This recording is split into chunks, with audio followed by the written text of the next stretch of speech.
drains, like dependable banks, return their deposit with interest. In summer, like bad banks, they stink. But look, here in my tweezers is the rarest piece of all, the British Guiana.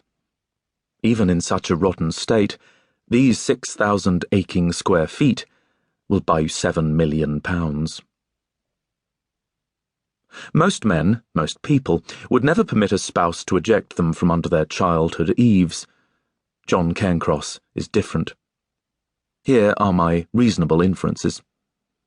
Born under an obliging star, eager to please, too kind, too earnest, he has nothing of the ambitious poet's quiet greed.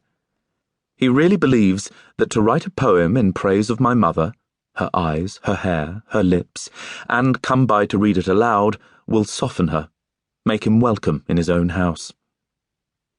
But she knows that her eyes are nothing like the Galway turf, by which he intended very green, and since she has no Irish blood, the line is anemic.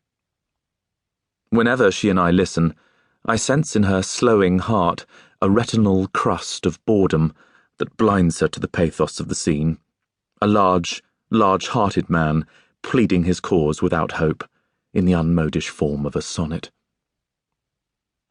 1,000 may be hyperbole. Many of the poems my father knows are long, like those famed creations of bank employees, The Cremation of Sam McGee and The Wasteland.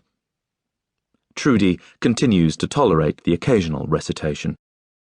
For her, a monologue is better than an exchange, preferable to another turn round the unweeded garden of their marriage.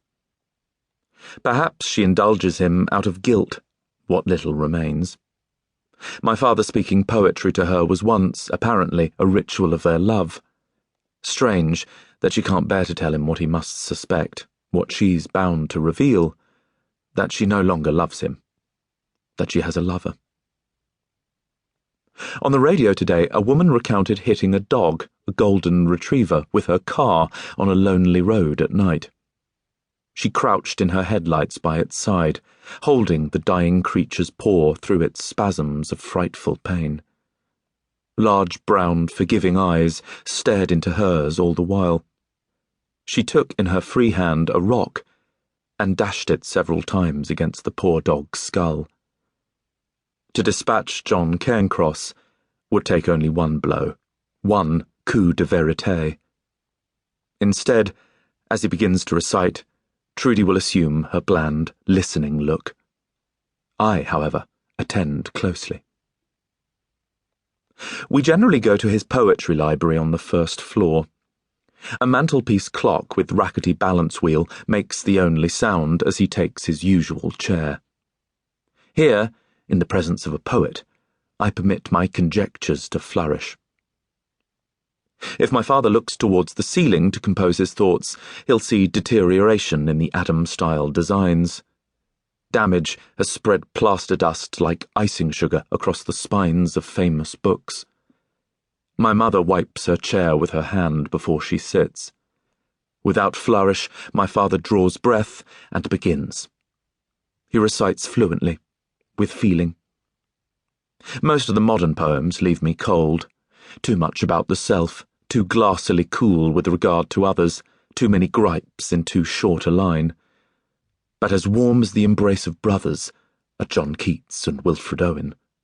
I feel their breath upon my lips, their kiss. Who would not wish to have written candied apple, quince, and plum and gourd, or the pallor of girls' brows shall be their pall? I picture her from across the library through his adoring eyes. She sits within a big leather armchair that dates from Freud's Vienna. Her lithe, bare legs are partly, prettily tucked beneath her. One elbow is bent against the armrest to support her drooping head. The fingers of her free hand drum lightly on her ankle. The late afternoon is hot. The windows are open.